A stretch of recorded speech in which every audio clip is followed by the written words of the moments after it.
Welcome to 3010 Reviews, the ultimate destination for indie and hobby game enthusiasts. The place where we play your game for 30 minutes and provide playtesting feedback for 10 minutes. At the end of the video, we'll assign a game readiness verdict. Take my money, almost there, and still brewing. Please understand that this is my opinion, and it is down to the developer to decide if they want to publish. This is their work and time, and ultimately, they can do as they please, and we should be respectful of that. Hi everyone, I'm Bogdan, and today we're playing Lasertron.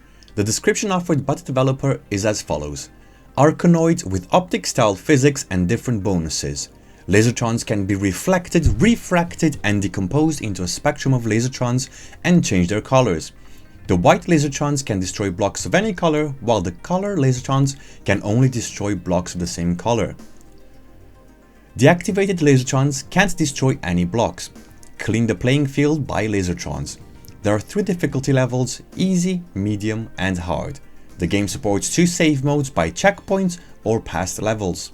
The complete game distribution includes 60 levels. We're starting off with the Think Aloud gameplay. Okay, so we're in. Has start game options, high scores, help quit. Nice advertisement placement at the bottom for the full version. And settings. Quite a lot of, okay, easy, medium, and hard. Interesting settings. Yeah. Screen resolution resizing. Controls. Gamepad explanation, very nice. Okay, and more contact, lovely. And some credits as well, nice. High scores. Okay, so they're not online, they're just local. I guess. Okay, a very in-depth explanation. The white one destroys the blocks of any color, color one, same color. Steel blocks.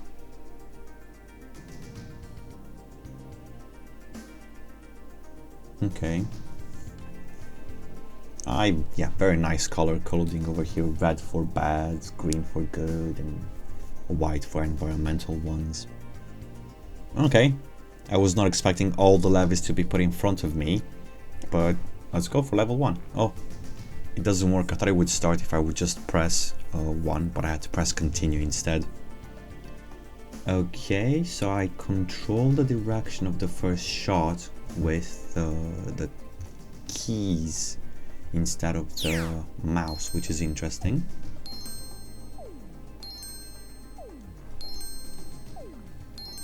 Seems to be nice and smooth so far.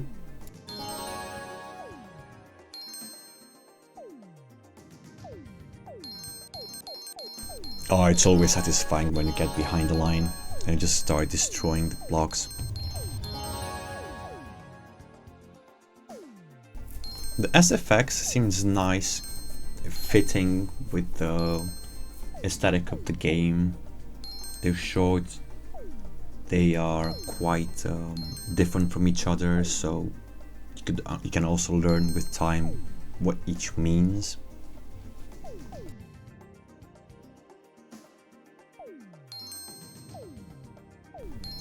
This is ingenious. I don't think I've played an Arkanoid game with a feature like this one, where you have those refractive blocks and they're put in a diagonal shape or designed like that to let you know that, hey, it's going to influence your Lasertron this way. I like it quite a bit, it's ingenious.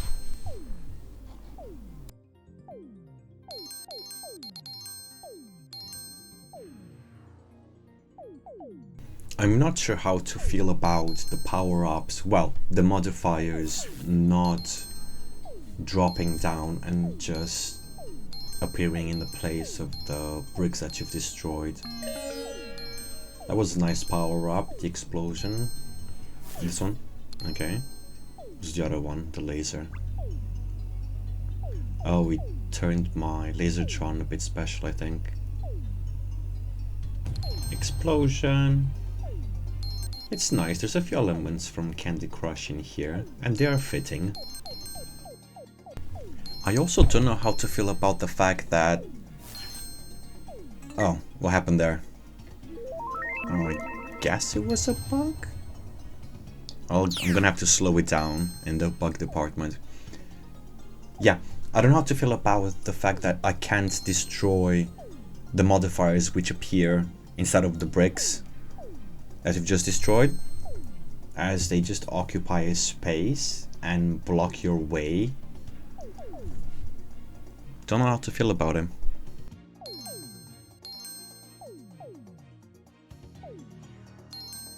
And here we go, the struggle to get the final block. Any sort of Arkanoid game, this is an expected result. Just the final piece to drag on your level. Standard Arkanoid experience.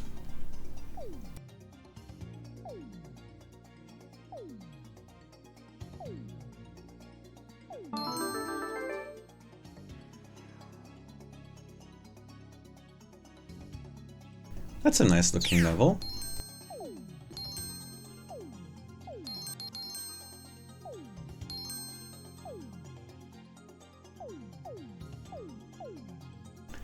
Oh yeah, I've just noticed we have the new... Oh, that's a nice lizard it's going through. Does it go? Oh my god, it goes through the... Ah no, I lost the special power-up.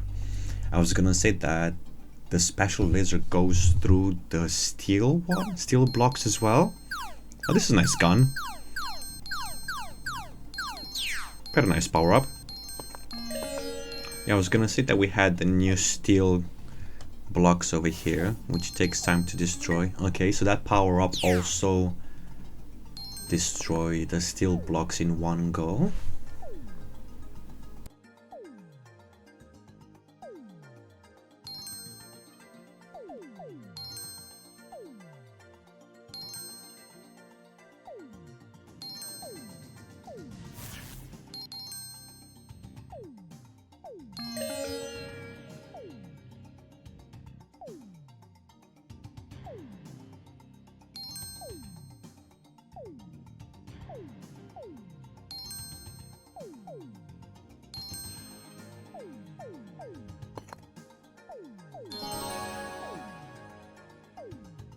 Oh, what happened there? Goes in the bug list.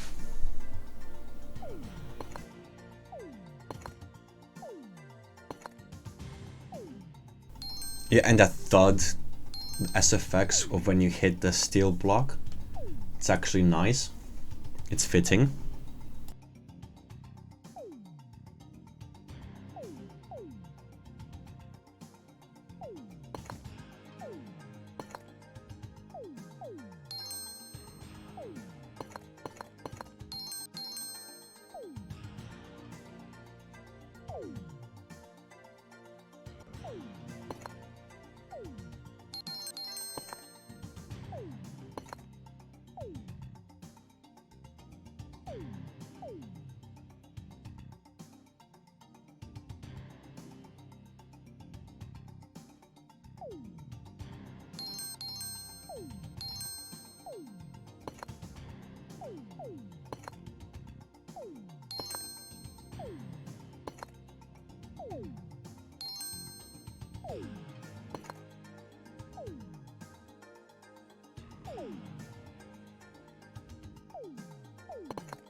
Okay, so I can't tell if you've added a specific SFX for the barrier underneath the launch pad, but I don't think it's that noticeable the player has the power up. There's no shining effects and stuff like that. Yeah, I've noticed that it covers a bit of the hexagonal background over here, but I think you should add a bit more. It's not that noticeable. Oh, and we had that effect again, where the Lasertron bounced where it was unexpected to bounce.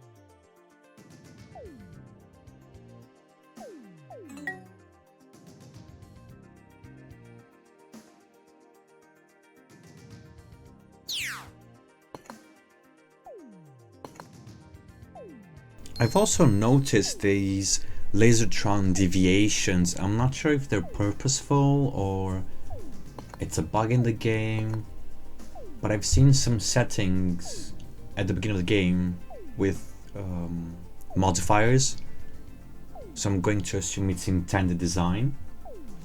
I'm not sure if you've missed it or not, but there was another point just then where the Lasertron acted erratically. Oh, this is so fun. Well, no more fun than tease.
Let's go! Yes!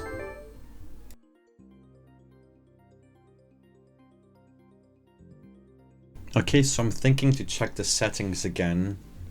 Where was it? Game. Reflection, refraction, and starting speed. It doesn't say anything about the Lasertron just changing the direction by itself while it's not affected by anything.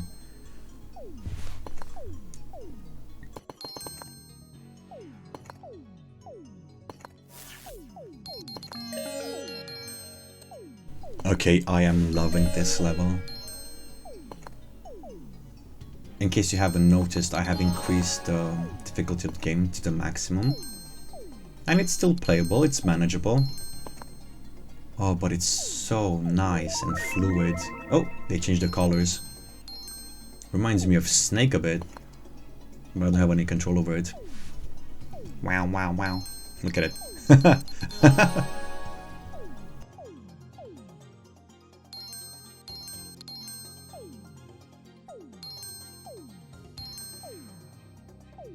I'm assuming these refractive blocks have such a high learning curve. Oh, it's been deactivated, my Lasertron. But I can't see how I would be able to control the direction of the Lasertron, like at all, because it doesn't seem that you can influence the Lasertron launchpad. Interesting.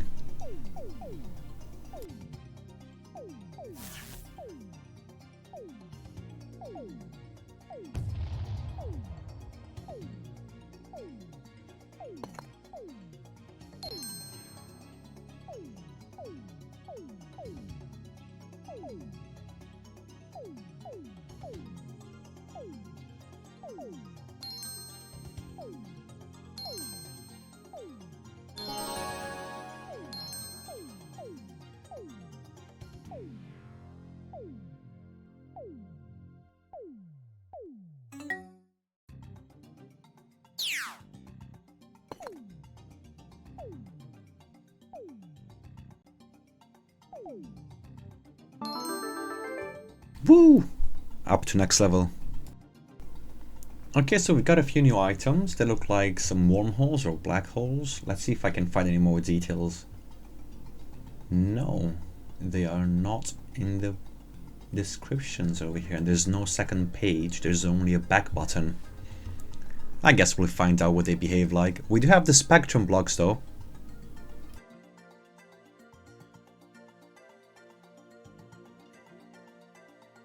Okay, so I'm planning to try out those spectrum blocks. I think I'm just gonna call them prisms. Oh, I missed. Oh, never mind. It's cool. Okay, so it says that the same color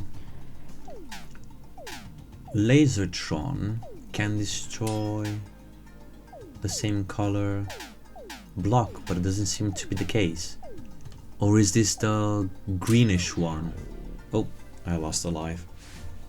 Okay, so I'm assuming that one was for the green blocks rather than the blue blocks.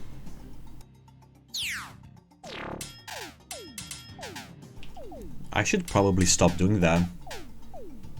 I can't get in. But I just want to try out the mechanic.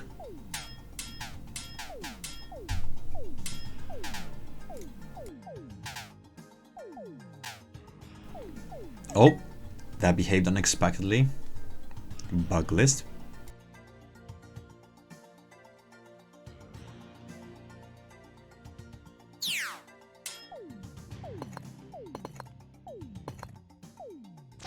So you see, I can tell. Sometimes it works just fine. Like, I can influence the direction of the Lasertron by positioning my launch pad a certain way. But most of the time it doesn't seem to work, so I'm just gonna write it off to it being unreliable.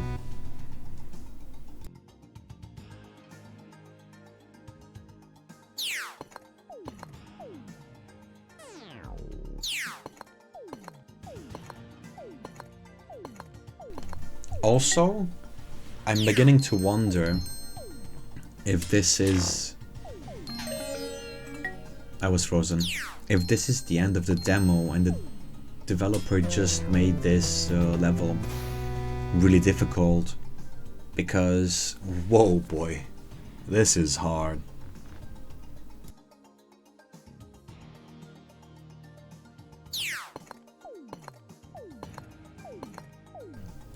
And I still have 10 minutes of gameplay. I'm hoping to pass this level. I mean, I progressed 3 levels in about 15 minutes, but now I won't be able to progress this one. We'll see.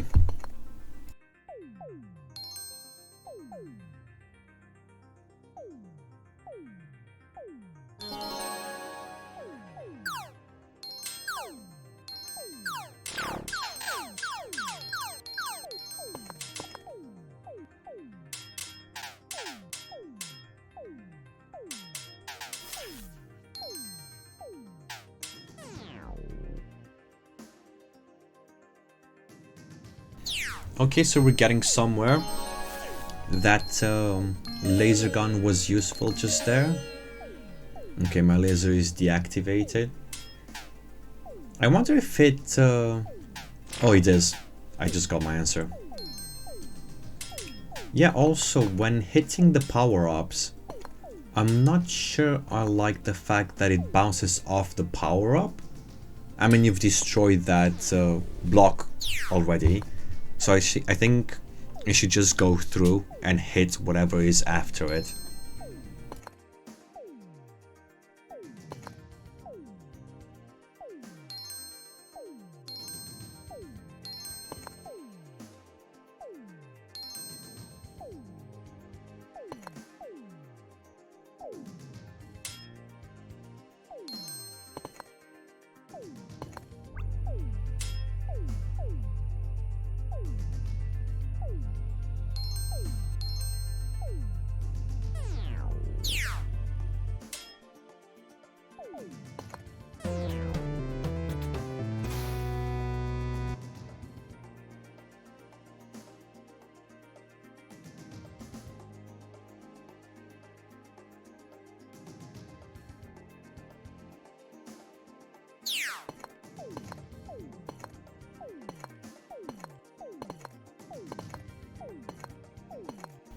No, but this level is very difficult.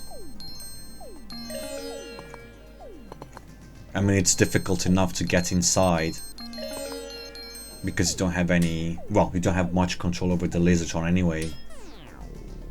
It's a very difficult level. And if this is actually the 4th level, whoa.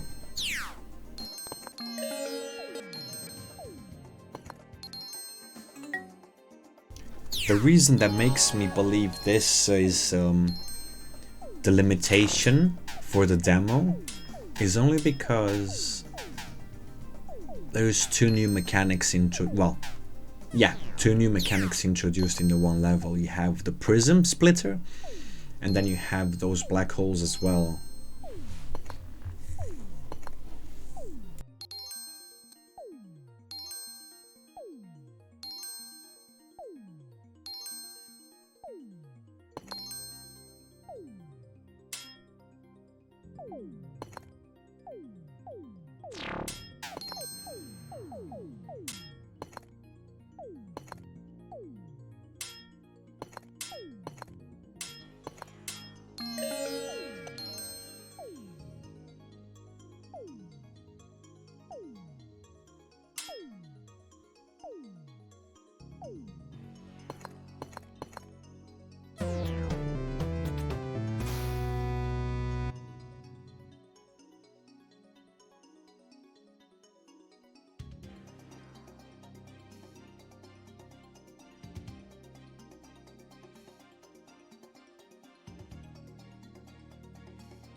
Okay, I'm feeling it. We're getting close.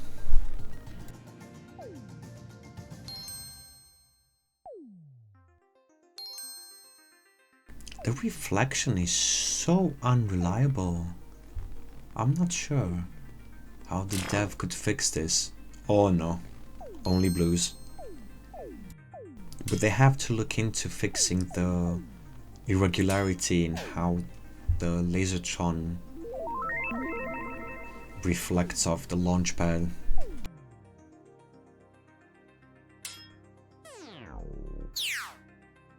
Okay, last chance.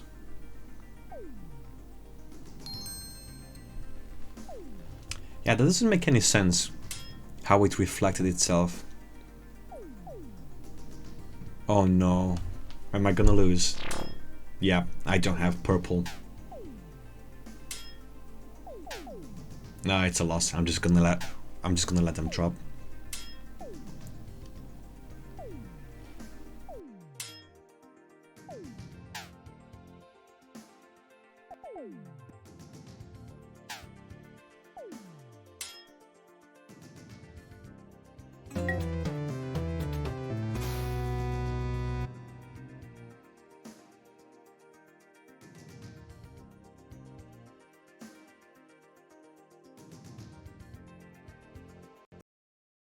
Now that the playtesting segment is over, it's time for us to provide some constructive feedback. The feedback will cover the following categories. Accessibility, not only from the aspect of monetary resources, which directly reflects on the performance of the player's device, but also from the perspective of individuals which are differently able-bodied. UI UX, is it intuitive? Does it provide the player with the required information to play the game? MDA model, mechanics, dynamics, aesthetics. Community. We're looking for digital distribution platform, Steam, Epic Launcher, itch.io, community management platforms such as Discord and social media presence, X, YouTube, TikTok. And the last category is game-breaking bugs. You may have a gem of a game, but releasing it with a game-breaking bug may have devastating consequences on your day of release. Let's get into it. Moving on to the feedback, starting off with accessibility. This game has a low entry point when it comes to the performance requirements. This is a casual and mood type game.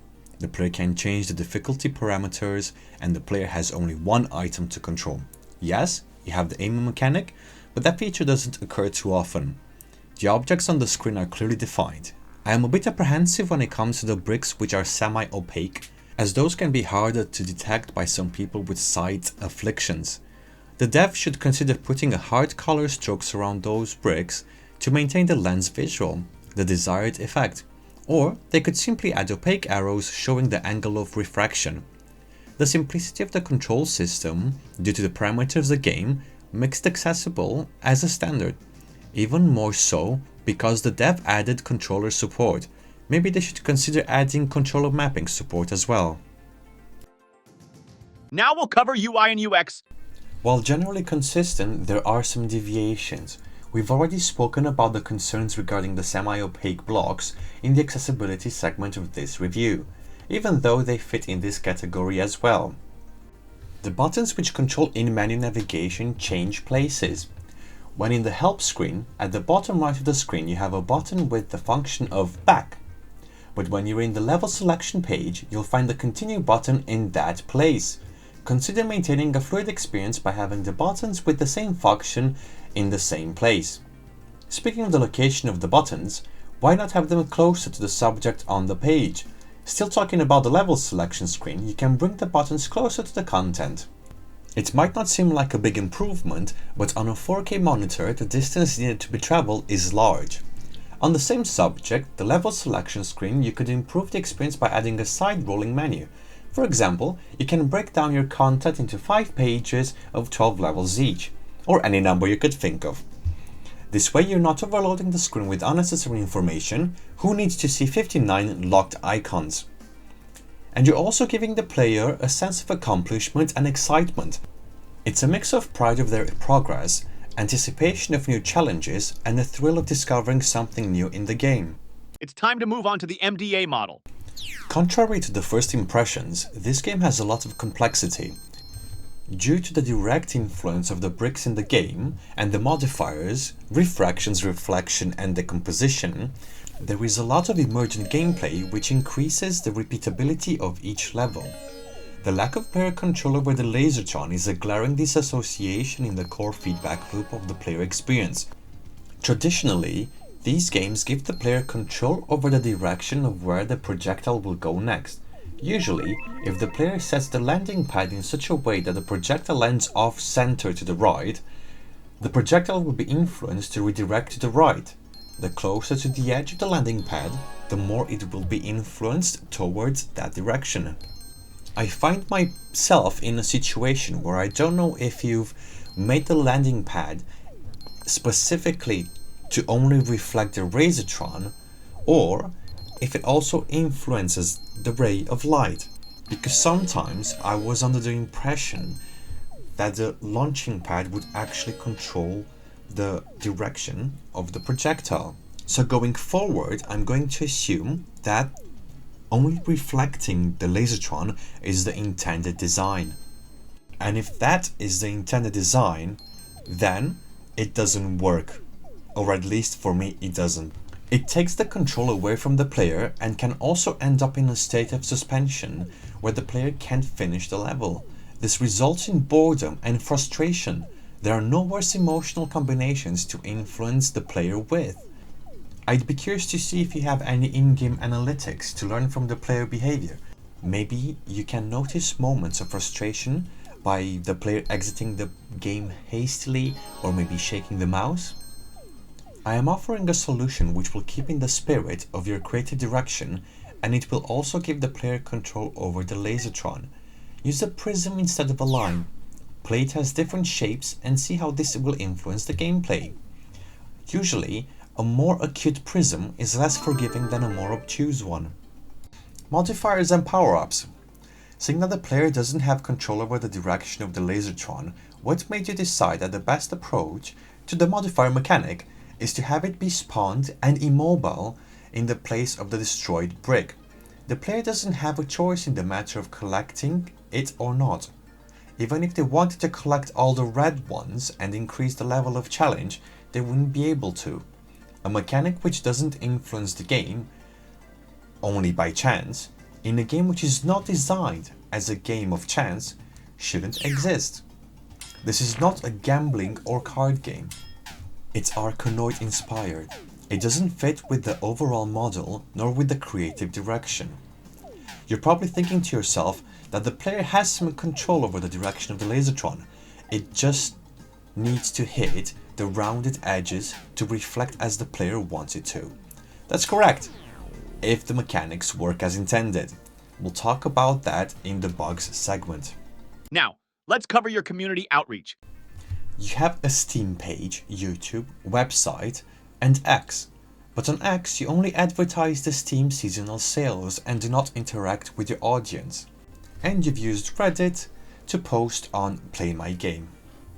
What you don't have an Epic Store page, a Discord, or TikTok. If you have any of these, please let me know and I will add them in the video description. When someone decides to create a game they wish to publish, nowadays, they must consider the community building aspect as well, which you have done and acted on it, but you're not advertising yourself sufficiently, nor are you active. I realized that it is time consuming, but you need to start producing more content. I've noticed that on your YouTube channel, you have uploaded new videos about 4 weeks ago, and you've titled them as reviews. Those are not reviews, they are gameplay footage. Wording matters when it comes to the YouTube algorithm. If you don't want to delete or rename those videos, just upload them again with the correct title. You'll only be feeding the YouTube algorithm. Bugs and game-breaking bugs. In a game such as this one, where the mechanics are simple in play, there's not much room for bugs, and you've done a good job at minimizing that. I also want to recognize the difficulty of coding something like the Lasertron and have it be physics-based. I've never personally developed something similar, but I can quickly see the amount of hoops you had to jump through to create it. Acknowledging the effort put into it, I still have to bring up the downsides of it. You can't have the single most important mechanic of your core feedback loop not work properly. It glitches with the brick sometimes, forming a dissociation between the player and the system. It also behaves erratically when trying to influence its direction using the bounce pad. This is why, previously, I stated that the player doesn't have the power to influence the new direction of the Lasertron. Before we assign a rating to this project, don't forget to like and subscribe if you enjoy what I'm doing. Leave a comment if you agree or disagree with any of the points I've made. Share my content with your developer friends. And with no more delay, it's time for the verdict. And your verdict is almost there. This game is a finished product which needs polishing to the core gameplay loop and fixing the bounce pad.